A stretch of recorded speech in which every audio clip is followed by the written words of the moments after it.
Bien, entonces, continuando, ¿me escuchan bien, no? ¿O, o hay algún problema?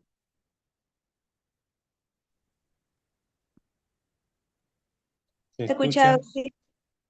Bien, perfecto. Bien, entonces, continuando con esto, lo que les decía, fisiopatología y la isquemia silenciosa y los síndromes coronarios sintomáticos, les decía, ¿no? De que un paciente puede estar infartando sin presentar clínica, ¿no? Y eso lo vamos a ver en un electrocardiograma. Bien, pero continuando, aquí nos dice que la aterosclerosis coronaria avanzada y aún con la oclusión completa puede permanecer asintomático, ¿no? Clínicamente silencioso, como les acabo de decir. Recordando que el síntoma principal es el dolor precordial, ¿no? Bien, infarto silente. Dice. Los exámenes complementarios están con alteración. Aquí está lo que les decía, ¿no? Como el electrocardiograma. Sin embargo, no hay clínica. ¿En quiénes puede verse estos casos? ¿En quiénes puede suceder esto? En ancianos, diabéticos y mujeres. Es una muy buena pregunta y pues tiene que tomarlo en cuenta, ¿ya? En ancianos, diabéticos y mujeres. Puede haber una isquemia silenciosa, es decir, un infarto sin clínica. Bien, acá nos dice que la relación entre el dolor y el grado de lesión no son tan íntimas. Por ende, solo con el dolor no será suficiente para determinar el grado de lesión, puesto que como el dolor es un síntoma, puede ser exagerado psíquicamente en algunas personas, ¿no? En pacientes con problemas psiquiátricos, ¿no? Entonces, ¿qué es lo que está tratando de decir aquí? De que el dolor precordial no es necesariamente algo que te diga, ah, ya, tiene infarto. No, sino que debemos verlo en laboratorio y tratar de corroborarlo en lo posible, ¿no? Pero ustedes saben que si hablamos de un infarto, ¿qué es lo que ustedes tendrían que ver aparte del dolor precordial? ¿Qué pasa en un infarto?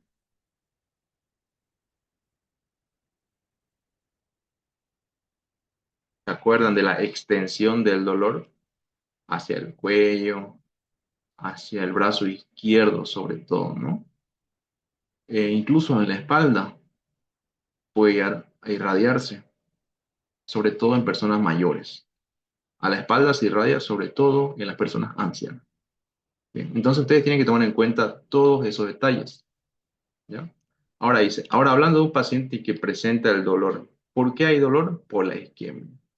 Ya, el dolor es sinónimo de isquemia, ¿no? Que en sí, como ven aquí, como está en paréntesis, disminución del oxígeno en los tejidos. Ya, pero le voy a dar una explicación más bioquímica. El dolor es producido porque nosotros en la célula tenemos una, una respiración aeróbica, ¿no? Por el oxígeno. Pero cuando hay disminución de oxígeno, ¿qué es lo que hace la célula? ¿Se acuerdan? Tiene un mecanismo de autodestrucción, ¿no? Que básicamente pasa de respiración aeróbica a una respiración celular anaeróbica, ¿no? Donde hay acumulación de sustancias ácidas que básicamente destruyen todo el interior de la célula. Entonces, esa sustancia o esa respiración anaeróbica es lo que en sí ya me va a empezar a producir la necrosis o la isquemia y el dolor. Bien. Entonces, la angina de pecho, aquí continuando, producido por el aumento, miren, otra vez menciona el mecanismo que les hablé al principio, ¿no? Producido por el aumento de la demanda de oxígeno y disminución del aporte. Bien, nunca se olviden este mecanismo.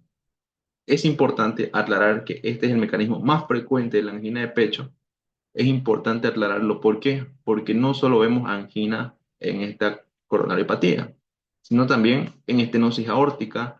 Ahí está lo que les decía, ¿se acuerdan? En la estenosis aórtica, ese desequilibrio de demanda y aporte, ¿en dónde era? ¿En las arterias coronarias o en el ventrículo izquierdo hipertrofiado? En la angina, en la estenosis aórtica, perdón. Te lo mencioné. ¿Alguien se acuerda?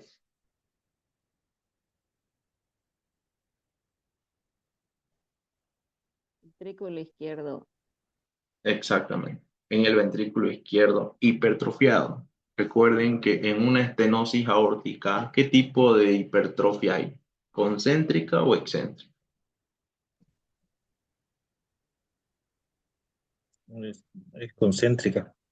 Exactamente. Entonces, la hipertrofia es hacia adentro, ¿no? El grosor está aumentado en el ventrículo izquierdo y ya saben que básicamente cuando hay un aumento en el grosor, eh, es decir, la hipertrofia como tal del miocardio en el ventrículo izquierdo, cuando es prolongado esa hipertrofia, y lo va a hacer, ¿no? Aquí, porque estamos hablando de una estenosis aórtica.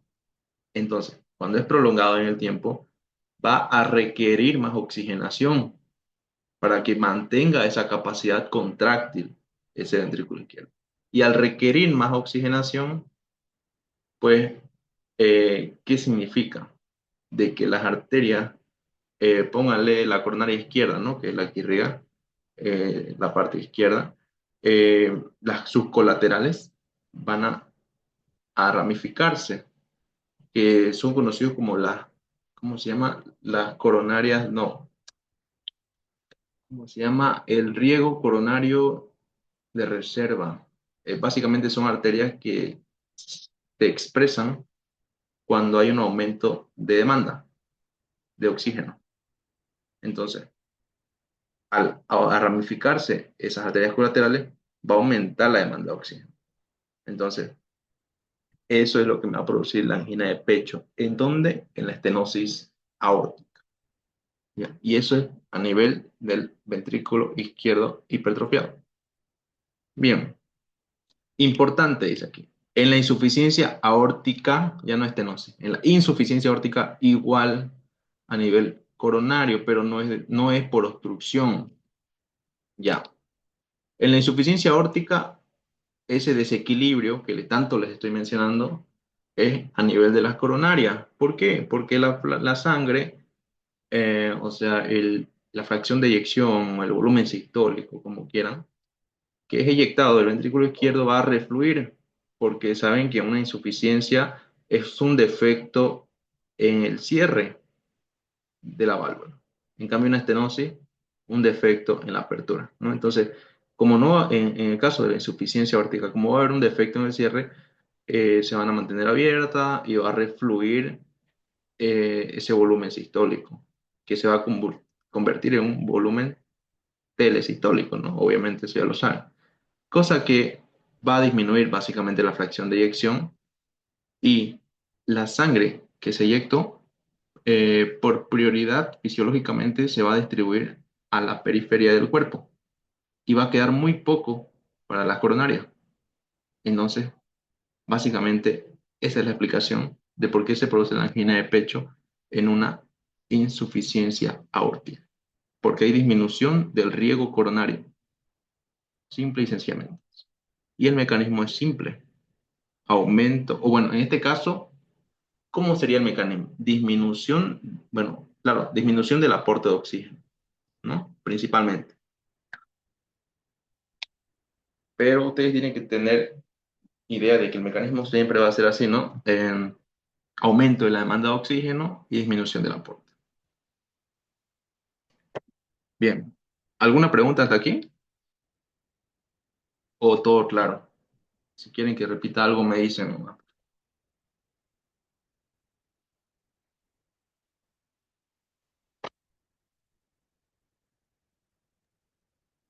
Todo claro. Ya, Pues, bien. Entonces, miren como dice aquí. continuando aquí, dice, la diferencia es que la coronariopatía es a nivel coronario y en la estenosis aórtica, lo que les decía, es a nivel de la musculatura del ventrículo izquierdo hipertrófico. Esta parte, chicos, lo escribí yo, con lo que habló el doctor, obviamente, pero fue algo que yo escribí a mi entendimiento. Así que eso es lo que me gustaría que les quede claro y por eso precisamente lo puse, ¿no?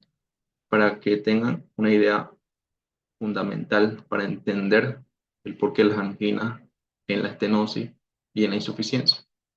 Y obviamente en coronariopatía como tal, si es por aterosclerosis, ahí ya es obstructivo, ¿no?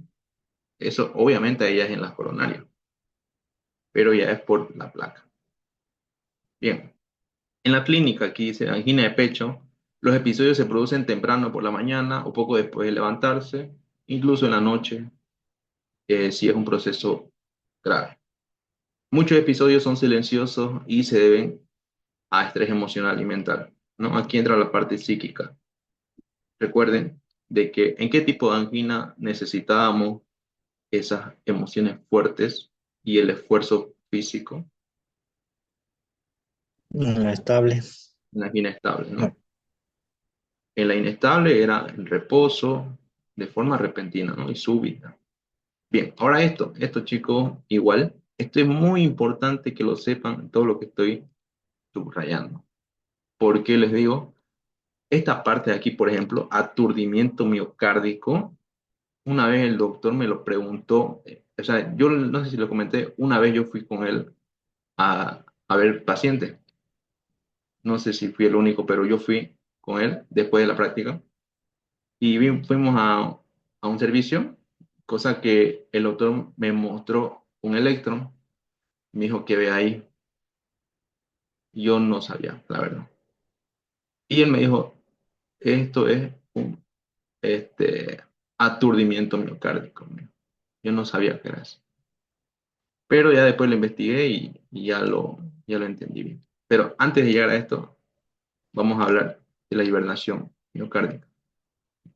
Bien, la hibernación miocárdica básicamente son zonas del miocardio subperfundidas, o sea que son perfundidas de forma pobre, ¿no? O en menor medida. Persistentemente, ¿no? O sea, que reciben oxígeno pobre de forma crónica, ¿no? Pero con viabilidad.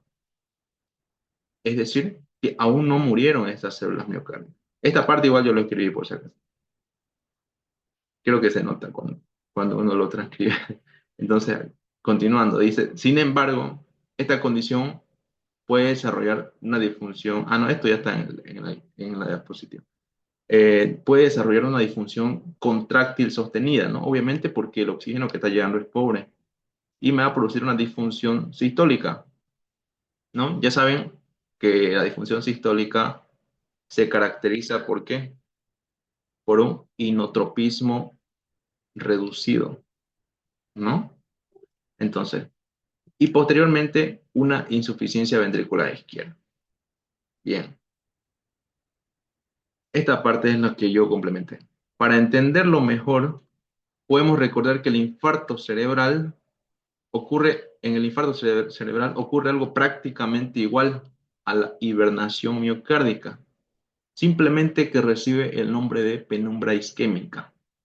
Entonces, cuando ustedes lean hibernación miocárdica y penumbra isquémica, es prácticamente lo mismo. Simplemente que la hibernación miocárdica, como dice, es a nivel del corazón y la penumbra isquémica es a nivel cerebral. Yo, de hecho, en otras partes he leído de que incluso lo utilizan como sinónimo. Entonces, es algo que em, a mí me ayudó a entender, ¿no? Lo que es la penumbra isquémica, ¿no? En neuro seguramente lo han visto, entonces eso se me quedó y pues lo quise poner para que sepan que es lo mismo. Entonces, son viables, ¿no? Recuerden, ¿no? Hibernación miocárdica, penumbra isquémica, estamos hablando de áreas que reciben poco oxígeno, pero que todavía son viables, o sea, que no están muertas en su totalidad.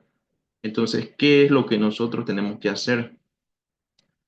cateterismo, ¿no? Miren, aquí la hibernación es reversible con revascularización coronaria. Entonces, es tratable todavía.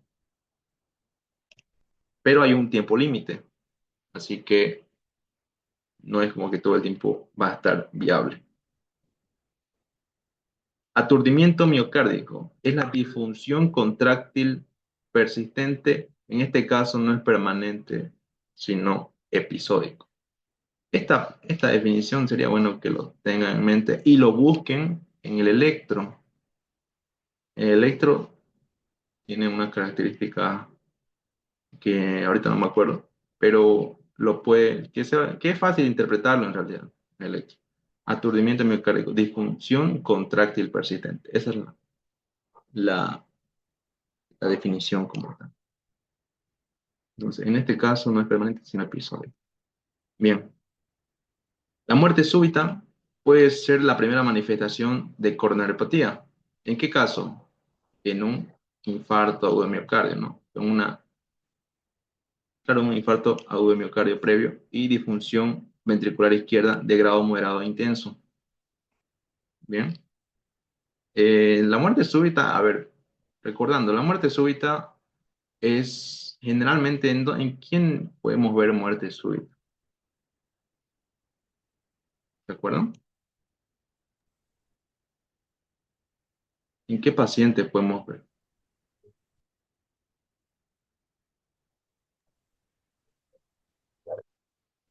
En pacientes con Chagas, ¿no? Con miocardiopatía chagásica o que ya tienen formado un aneurisma ventricular. Entonces puede haber muerte súbita, sobre todo en estos pacientes que aparentemente están bien, clínicamente están bien, pero de la nada fallecen por muerte súbita. En mi vida yo he tenido, he visto algo una vez nomás, pero no era pues estudiante de medicina, ¿no? Sino que a lo que me contaron, todo indica que fue muerte súbita, que básicamente era el papá de un amigo que murió de la nada cargando cosas pesadas, pero no tenía clínica de nada. Entonces, es muy probable que haya sido por muerte súbita. Entonces, eso.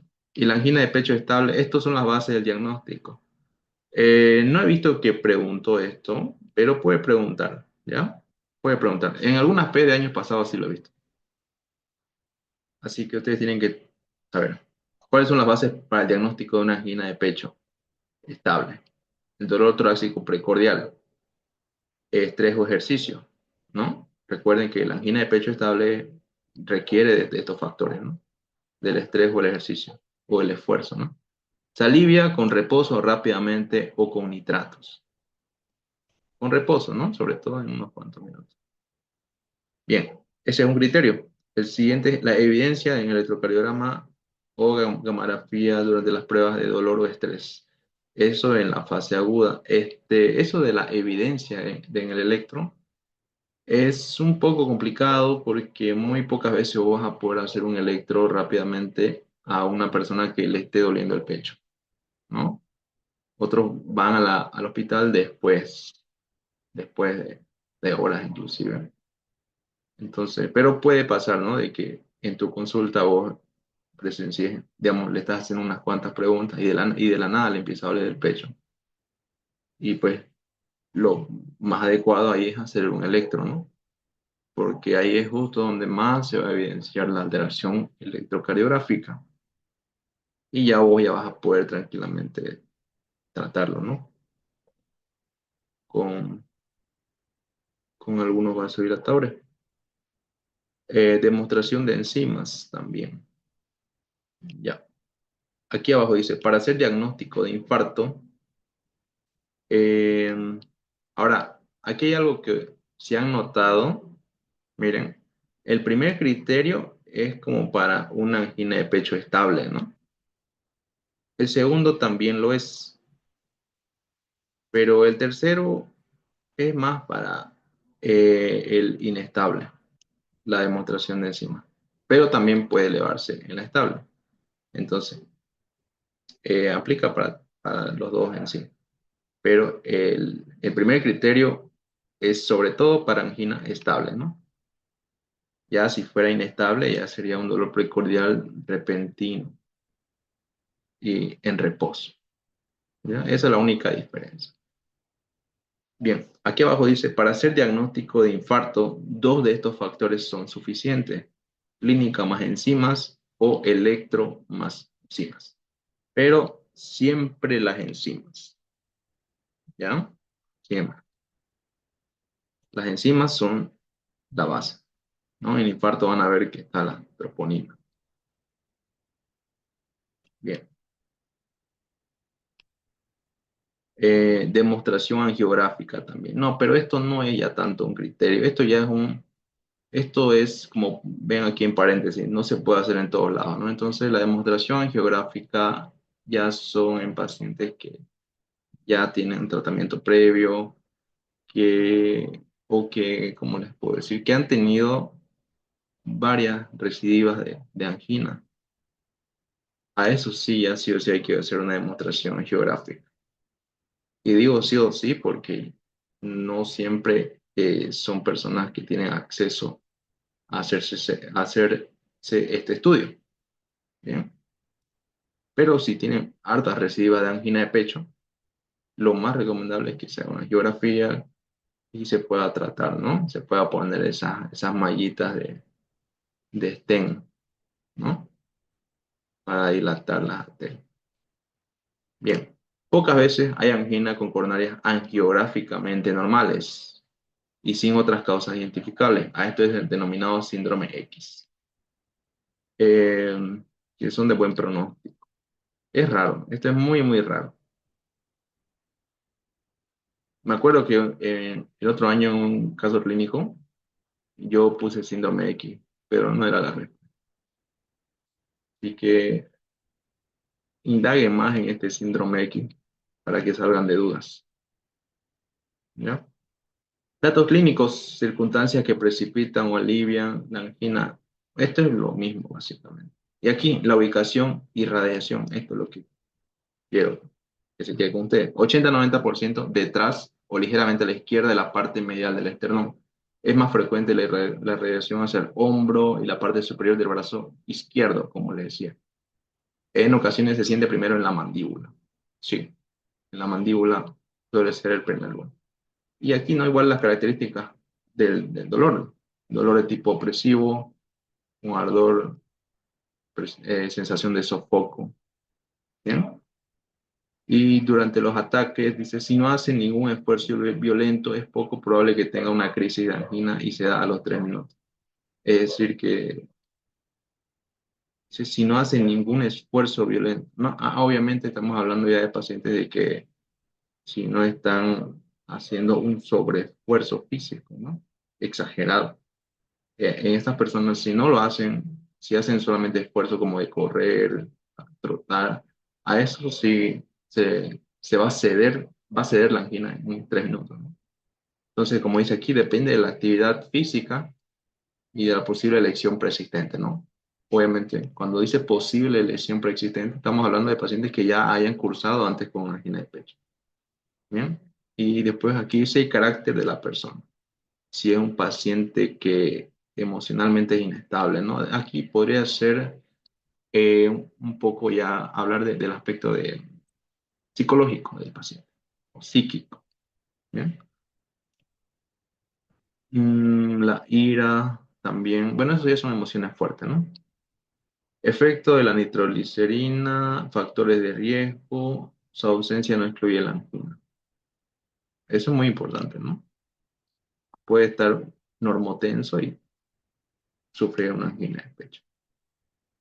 Signos, a ver, en caso de ataques, proceso isquémico. A ver, esto, diagnóstico diferencial. Eso es muy, muy importante. Neumotórax espontáneo y, eh, bueno, esto en el electro puede simular un infarto igual que la embolia pulmonar y la neumonía. Principalmente esto, neumotórax espontáneo y neumonía. Se puede hacer diagnóstico con 90% de certeza angina con una buena historia clínica, obviamente, ¿no? Recuerden que en la historia de la enfermedad actual nosotros ahí utilizamos, ¿no? Alicia para describir el tipo de dolor, dónde se irradia. Entonces, muchas veces el que se irradia a los lugares característicos como la mandíbula, brazo izquierdo, em, me da mucha indicación de que es un infarto, ¿no? A ver, aquí está lo que les decía. Vasoespasmo y anginas coronarias con arteriografía coronaria normal. Puede darse por vasoespasmo espontáneo o ser producido por estrés emocional, imposición al frío y la cocaína también puede inducir isquemia miocárdica. Recuerden entonces, en el caso clínico, recuerden todos estos datos, ¿no? Un paciente adicto a la cocaína pues, puede sufrir de vasoespasmo coronario y una angina, pecho, obviamente, de tipo obstructivo. No por placa, pero sí por el vasoespasmo. Y aquí está la angina de Prince-Metal, que es una variante o espástica. Esta angina de Prince-Metal es una variante de una angina inestable, ¿ya? ¿Por qué? Porque miren, el dolor se produce sin los factores precipitantes ordinarios. Es decir, que es repentino, tal como es una angina inestable. Y se relaciona con supradesnivel del segmento ST más que depresión, ¿no? Con frecuencia afecta a mujeres menores de 50 años. Cuando se produce en las primeras horas de la mañana, tiende a afectar la arteria coronaria derecha, ella esté sana o enferma, y a relacionarse con arritmia y otros defectos de conducción. Ocurre en reposo o con mínimo esfuerzo, ¿no? Es decir, que ocurre con una disnea de grado 3 o 4. Bueno, puedo cursar, perdón, con una disnea de grado 3 o 4. Bien, eso sería. ¿Tienen alguna pregunta? A ver, si quieren revisamos un poquito de infarto, pero ¿hasta aquí tienen alguna pregunta o, o todo claro? ¿O tienen alguna duda con respecto a algo de lo que les dije? Oh, sí, disculpa, ese aturdimiento miocárdico, ¿cómo se veía en el electrocardiograma? A ver, ¿dónde está eso? Aturdimiento miocárdico. Aquí la definición dice que es una disfunción contráctil persistente. A ver, una disfunción contráctil persistente, ¿qué significaría? Una disminución en el inotropismo. En el electro, esa vez cuando me preguntó el doctor, no, la verdad que no lo sabía muy bien. Hace 2 meses, algo por ahí lo revisé nomás. Pero en el electro, ahorita no sabría cómo es, pero tiene un patrón bien reconocible. Ahorita no me acuerdo, pero lo voy a buscar y lo voy a mandar. Es fácil de reconocer. Este, pero esto no pregunta así en el examen. A ver, ahorita me acuerdo. Aturdimiento miocárdico. Mm, electrocardiograma. Que no lo revisé hace harto. Mm, a ver. Mm,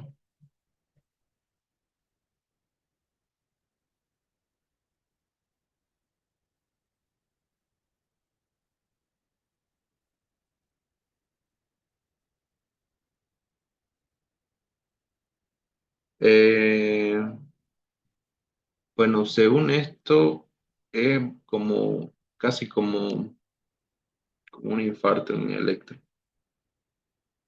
Eh, es con elevación del segmento ST. Recuerdan que su pregunta de examen le preguntó, ¿no? ¿Cuáles son, cómo era? ¿Cuáles son las, las áreas o derivaciones? No me acuerdo cómo fue su pregunta. Isquémicas, le decía, ¿no? Y la respuesta era eh, onda T invertida, elevación del segmento ST y onda Q profunda, ¿no? Pero en este caso, el aturdimiento miocárdico, sobre todo, es por elevación del segmento ST. Y no lo digo porque lo haya revisado en el teléfono, sino porque simplemente hay que analizarlo. Si dice que hay una disfunción contráctil persistente, ¿qué significa? De que la oxigenación en el ventrículo izquierdo permanentemente ha sido pobre. Y recuerden que con el tiempo eso me produce una, una disfunción, una incapacidad de contracción o disminución en la capacidad de contracción. Y en ese proceso hay isquemia o hay áreas de infartada. Por eso es que hay disminución de la contracción. Entonces, la elevación del segmento ST y la inversión de la onda T son, son cosas que se puede ver en este aturdimiento miocárdico. Solamente que este aturdimiento miocárdico es como un criterio, ¿cómo les podría decir? Un criterio que es indicativo de un infarto, puede ser antiguo, pero no es definitivo. Me da indicaciones de un infarto, ¿ya? Pero no es definitivo. Y como te dije, segmento ST, onda T. La alteración electrocardiográfica es similar a un infarto, ¿ya? Eso, eso es lo que te puedo decir por ahora. Este, ¿alguna otra pregunta?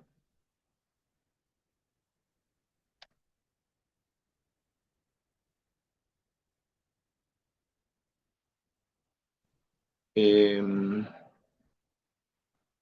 bueno, algo que me enteré es que el doctor les dijo la respuesta del examen y que les mostró su examen, el doctor, o, o estoy mal.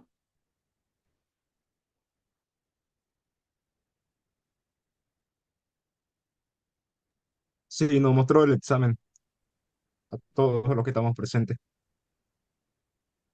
Les mostró su examen de ustedes a cada uno, se los dio en su mano. Sí, Interesante. El otro año no hizo eso, pero quizás otro año lo hizo, ¿no? Por eso seguramente me pasaron esa foto que les pasé con la revisión, ¿no? de, del doctor. Pero el año pasado no entregó examen. Pero qué bueno que le dio la respuesta. Bien, entonces no hay dudas. Quieren que revisemos, a ver, revisemos unas cuantas preguntas de examen, a ver, unas cuantas preguntas. Ah, los casos clínicos que le estaba diciendo. A ver, ahora ignoré. Este, mm,